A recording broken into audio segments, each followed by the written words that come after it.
Welcome to the Tudor Dixon Podcast. We have an exciting podcast for you today because we have Calley Means with us. He is the co-founder of TrueMed, and you've seen him both, and he and his sister both on the show before. But now life is a little bit different for Calley because he has a very important role as a senior advisor to the new Secretary of Health and Human Services, Robert Kennedy Jr. Calley, thank you so much for joining me. Oh, it's great to be here, Tudor. Obviously, everybody is watching what's going on right now. We're seeing some cuts at the health agency. You're certainly going to see attacks from the left on that. But I think that a lot of this is what people were looking for on a certain side of the aisle. I mean, on the right side of the aisle, for sure, people were looking for this. I think there are people that maybe on the left side of the aisle are wondering exactly what that means. But I think, you guys have explained very well that there is not only bloat, but also that there has been a lot of stuff going on, perhaps in health and human services, that is not necessarily the best for our health. Well, I think this shouldn't be a left-right issue.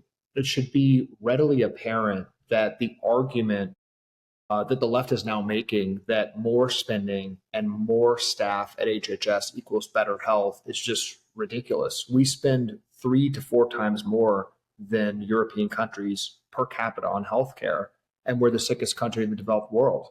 We have the most bloated, bureaucratic healthcare system in the developed world, and we're the worst. So what Bobby Kennedy, what President Trump are saying is that actually more efficiency, more focus on these health institutions doing their job is actually goes hand in hand with better health. And I think clearly when MAHA moms came out and voted in the 2024 election, they were not voting for more government bureaucrats. They were actually voting to remove a lot of these leaders at our healthcare agencies that just factually have overseen an explosion of chronic disease.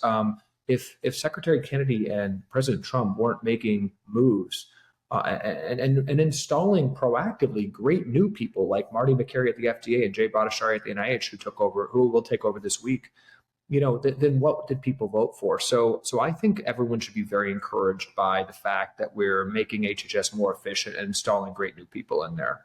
Well, and when you say great new people, I think that's the part that we want to focus on because we have had so many questions about what is actually in our food, what's actually in our drugs.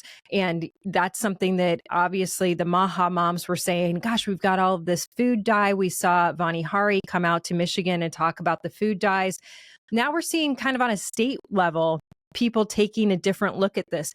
I think it's fascinating. I think I've shared with you before that my own niece has had a situation with food dye where it caused her to have tics. She doesn't have any food dye, but it's almost impossible. I mean, it is shockingly difficult to eat without food dye if you get food at the local grocery store. You've seen a strange partnership with the legislatures and the statewide level. I think it was West Virginia that just said they're cutting food dye. So what does that look like moving forward? So I think the framework for Secretary Kennedy is that he's laid out the problem of the explosion of childhood chronic disease in the campaign and rallied a lot of people to come to the Trump fold. And now it's time to execute power. And he's showing the playbook that he's going to use. And part of that is state-federal partnerships. I mean, this administration really believes in federalism. And I think one of the problems is you've had these top-down health mandates, top-down food mandates. I think we remember Michelle Obama, who was trying to impose top-down standards to school districts to not eat meat. This is actually a much more bottoms-up approach. And where he started was that states oversee, in many ways, the food stamp program, the SNAP program. And that's the 4th largest entitlement program. We spend about $120 billion to subsidize food a year for lower-income folks. Now, the number one item on that program is soda, which just is insane. I mean, before we get into any, divisive policy, we can all agree that we should not be government subsidizing soda for lower income kids. Nobody's trying to ban anything, but these subsidies should be cut. It's over $10 billion a year. The governors, it turns out, can request waivers to adjust the SNAP ingredients. And until the Trump administration, those waivers and requests have been rejected by the federal government that's co-opted by big food money. So now that you have Secretary Kennedy, Brooke Rollins in charge at the USDA, they've asked for these waivers, and states have stepped up. West Virginia, as you mentioned, the most obese state in the country, over 80% of the state is overweight or obese. The governor was being besieged by soda lobbyists, And he said no to them. And he stood up, issued this waiver. And it was amazing. This event had, thousands of MAHA moms, and he's been getting national attention. He said, I think what Secretary Kennedy has is the voters are really rewarding people that show courage. And Secretary Kennedy's able to shine a light. So the governors of Utah, of Arkansas, of Louisiana, and many other states on the list have followed suit. So it's a really cool example, and we could, I think, follow this playbook when it comes to things like school lunches and other programs where there's a federal state partnership. That's a big message for this administration. Every single governor should be calling Secretary Kennedy and figuring out how to make America healthy. And I can promise these governors, you're going to be rewarded. You're going to be invited to the White House with President Trump and Secretary Kennedy, be celebrated as a courageous governor. And we're going to make sure that the political benefit you receive will outweigh the anger that the soda lobbyists have behind closed doors. Well, I mean, but it goes beyond anger because this is a lot of money. And that, I think, is where people go, I don't understand how this happened. There's a massive amount of the public that says, how could it be that the government, that is an agency that is supposed to protect our health, could be bribed? And that's something that we're going to be talking to the author of No More Tears, The Dark Secrets of Johnson & Johnson on Monday. And that's kind of, when you hear what he has to say, it's been kind of shocking to see how much these corporations have bought government, and they bought government essentially. And I mean, that's essentially what you were just saying, talking about the governors being brave and fighting against this. It's bravery because not only do these lobbyists exist, but they own certain, essentially, people in the government. Yeah, this is what I think so exciting about Secretary Kennedy's tenure is that this corruption, I'm sure you've seen a lot of it, and this influence peddling, this corporate capture, it's been able to hide behind closed doors. It's been able to hide in these secret meetings where, truly for the past 20, 30 years, you've had time and time again soda lobbyists able to keep this $10 billion subsidy from the food stamp program to Coke. It actually makes no sense.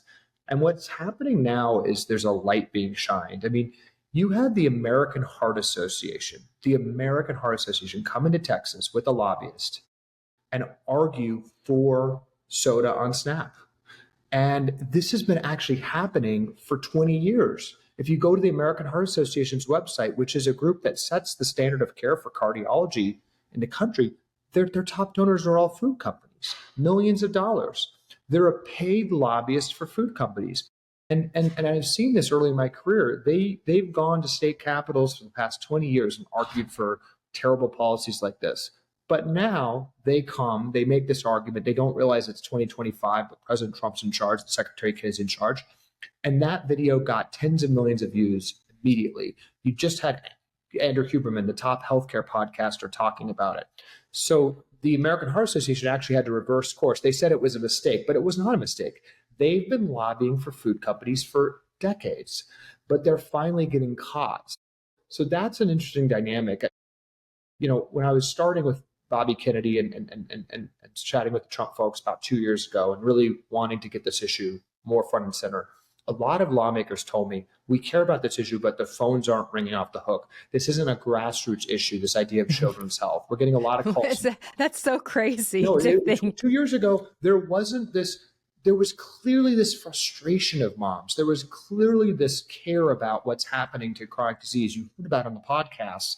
People were gravid, but it wasn't politically organized. There weren't phones ringing off the hook. And a dynamic now is wherever Secretary Kennedy talks about, there's focus on that area. So moms on the local level are calling. And when you have that, you see it, Tudor, tell me if you don't see it in a different way. I mean, when there's grassroots activity on the local level behind an issue, it can defeat the big money interests. We've got more coming up with Calley Means, but first I want to tell you a little bit about my partners at American Alternative. I know people are seeing the stock market going up and down, and that can be scary, but that's why you need to think about the stability of gold. I'm excited to announce my newest sponsor, American Alternative Assets. They take a different approach to precious metals. American Alternative Assets gets to know you, they get to know your family, and they want to make sure that precious metals are right for you. You should just call and find out if it's a good fit because they only work with people they know they can help. And then once you're a client, they provide quarterly check-ins to ensure your strategy is still on the right track. And here's the best part. American Alternative Assets is offering our listeners a free wealth protection guide and up to $10,000 in free silver with a qualified purchase. So call today. It's 877-522-GOLD or visit tudorsgold.com right now to claim your free wealth protection guide. Don't wait until it's too late. Protect your wealth and secure your future. Again, that number is 877-522-GOLD or visit tudorsgold.com. Well, we saw how many people came out here to go protest at Kellogg, and it is a big deal on those podcasts, like you said. And I think that's something that the left hadn't anticipated. And as we see them kind of melting down, it's interesting because if you look at the breakdown of talk online, the online podcasts that are right-leaning have about 500 million followers. On the left-leaning side, it's 100 million. That's a massive difference. And that's, I think, what we saw in the election, but that's what we see with public health, because people are now saying, oh my gosh, were we lied to? And based on what I'm learning from you and from Gardner Harris and from some other folks is that, yeah, we were actually lied to in like major ways. We were lied to. And I take this personally because it goes beyond just the food that we're putting in our systems. It also goes to the drugs that we're putting in our systems. And I think that's also something that Secretary Kennedy is very concerned with. And the way these drugs were approved, even though they have a lot of clinical trials that are showing that they actually aren't doing what the organization and the corporation is saying that they're doing. It goes beyond that. I mean, there's so much. I look at what I read in this book, what I've seen on podcasts, what you've said, and I think to myself, how do they get it all done? One thing that shocked me when I had this conversation that will air on Monday was medical devices have no tracking system. Medical devices that go into your body have no tracking system. And it just by chance came up because we were talking about how Johnson & Johnson had put this mesh into women that was destroying their bodies. And I said, it's interesting because when I had my reconstructive surgery after breast cancer, they put these breast implants in that they said that I then read were causing cancer. And I called my doctor at Johns Hopkins. He goes, oh yeah, you should have those taken out. And I said, but now that I think about it, no one called me. And he said, we have no way of tracking in the United States, but other countries do. We have no way of tracking. I mean, it's like if Kellogg's has to recall something, we all get a notice. But if you have to recall a hip replacement or a breast implant or anything that goes into a human body, you don't know about it. This is all by design. What I always go to when we talk about how dysfunctional the healthcare system is, or people talk about how bad the websites are to sign up, all the different frustrating, how non-transparent payment is. A lot of people talk, oh, this could be so much better. This is the largest industry in the country is healthcare. Healthcare is the largest and fastest growing industry in the country. It's the most employed industry in the country. If something consistently is the same way, it's because the invisible hand of the system wants it that way. And the system benefits from a completely obfuscated, non-transparent system. So I think that's why it's so important, what President Trump and Bobby Kennedy have talked about, which is like the step one of MAHA is just giving patients the truth. Secretary Kennedy said with the cuts, literally departments at HHS, different agencies sell data to each other. They protect their own data between different agencies. The degree of dysfunction of the healthcare system is beyond human comprehension. It is. Yeah. That is what's so shocking to me because I'm reading about this stuff and I think to myself, the only place I've heard about this where a company can get away with poisoning you or putting a defective device inside of your body would be like China or Russia, where there wouldn't be a massive news organization that comes out and says no. But the reason we also have pharmaceutical ads. So the media is funded by the bad guy in many cases. And I'm not saying that all pharmaceutical companies are bad because I don't believe that. But to be clear, there are bad actors who get to use their leverage, their funding leverage over the media to stop any bad press from coming out. So if there is a product that is no good, if there is, I mean, even when you go through the details of the J&J vaccine for COVID, there was so much hidden. And I want to mention there's a guy that is making news today, Peter Stein. He's a top official that was at the Food and Drug Administration. He was let go. His job was to oversee the reviewers that evaluate the new drugs. And people, so this is news now, because people are like, oh my gosh, they got rid of this guy. And here it's at the same time when next week this book is going to hit, people are going to find out that there have been drugs that have been approved with no record of efficacy, and in fact the opposite, a record of death in the clinical trials. And it to me, in some of these cases, I'm like, these people are getting pressed because they're being let go. I'm wondering if they should be getting pressed because they should be under investigation. Yeah. So this is breathless coverage right now of Peter Marks, who's the FDA top scientist of the FDA, the top vaccine regulator. When you read the front pages of every publication today, it's an attack on science. It's how can this possibly happen? Yes. How can Secretary Kennedy possibly treat the pharmaceutical industry this poorly? Now, I totally agree with you. There's good people in the pharmaceutical industry. We should have a thriving pharmaceutical industry. What I try to do is just step back to the just overarching incentives of our healthcare system, which nobody can argue make money when more people are sick. The pharmaceutical industry, the hospital industry, even the insurance industry, they make money when there's more sickness in America. That's just a fact.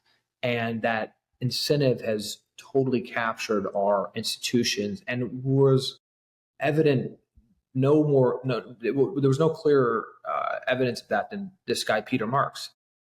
Over his tenure as being the top scientist at the FDA since 2012, he time and time again overruled scientists at the FDA in favor of pharma.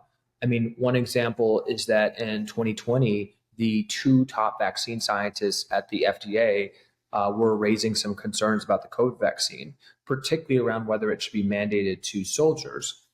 He pushed those two vaccine scientists out and said they were being intransigent. This guy has no background in vaccines. He has some buddies at a muscular dystrophy drug company, which the FDA expert advisory panel said caused massive toxin loads and liver issues. He approved that drug against advice, and now that drug has caused death recently for a young person of liver failure and is being recalled. There's many instances like this where he did pharma's bidding for whatever reason, went against the expert opinion, and the drug ended up being recalled. There was another case with an Alzheimer's drug, which caused damage. So, these are the type of people at the FDA. And for whatever reason, when we have the highest rates of diabetes, obesity, we're the top in the world in cancer rates. Out of 212 countries, we are the worst cancer rates in the world of any country. We're basically towards the worst or worst in almost every chronic disease rate. And then the media acts surprised and offended when we change personnel. So this is what Secretary Kennedy really is fighting against. And I think what the American people need to understand when they see one of those articles, I've talked about this a lot. The reason there are pharmaceutical ads, and basically when you're watching cable news now, it's essentially a long pharmaceutical infomercial. You basically have Skyrizi commercials interspersed with the newscasters talking about how great the latest pharma drug is. So that's an effort to buy the news itself. Yeah, absolutely. Well, and then you have a situation where you can't actually tell the truth on these. Stay tuned. We have more with Calley Means. But first, I want to tell you a great story about my partners at Genucel. It is heartwarming and refreshingly true. 25 years ago, a woman just like me wanted her youthful glow back. I know what that's like. And so Phyllis walked into her neighborhood pharmacy in Colonia, New Jersey, and she asked the pharmacist for an antioxidant cream for her wrinkles. But instead of just grabbing something behind the counter, the pharmacist actually offered to compound one for her overnight. Phyllis used the cream for 3 days, and then she went to her dermatologist appointment, and the doctor literally thought she got work done. She looked so good. So obviously, Phyllis had to brag about the pharmacy and the pharmacist who made this life-changing cream. And that's, believe it or not, how Genucel skincare was born. And that was 25 years ago. Genucel has shipped millions of orders, and yet they still have the same philosophy, antioxidants, same natural base, and the same chef in the kitchen celebrating 25 years. Genucel is offering the best pricing since Phyllis walked into George's Pharmacy. And right now, you can save over 70% off Genucel's complete skincare package, featuring the Genucel Under Eye Bags and Puffiness Serum. I use it. It's awesome. Also, the dark spot corrector. You guys, honestly, it works so well. I used to have this spot on my face that I just could not stand. And now you can, look, you can barely see it. It does great things to you. And you have immediate effects in some of these products, results in minutes. So you want to look 5, 10, even 15 years younger, do it, or your money is guaranteed to return to you. So go to genucel.com/Dixon. That's genucel.com/Dixon. Every order includes free shipping, and use Dixon at checkout for that extra discount. It's Genucel. It's GENUCEL.com/Dixon. Again, that's genucel.com/Dixon. Stay tuned. We'll be right back. It's been interesting to watch Secretary Kennedy, because this isn't a power struggle for him. This isn't a money grab. He has said for years, this is truly who he is. I want to end childhood chronic disease. And I think ending childhood chronic disease ultimately goes into adulthood too, because those kids are going to grow up. I mean, our generation grew up on foods that were unhealthy, on medications that were being given at too many medications. I mean, we now have the most depressed society with the most depression medications. And what we were talking about, what you'll hear us talking about on Monday, is that oftentimes once one of these drugs gets passed by the FDA, it's very hard to ever have it reviewed. Even if there is information coming back saying this isn't effective, it just stays as an approved drug. And then you've got these drug salesmen from the pharmaceutical companies that are pushing it, keep pushing it with the doctors. So you have that, but you also have kids with fatty livers. We've really never seen that before. I mean, that was, my doctor was talking to me about the show. Oh, yeah, we've got these kids with fatty livers now.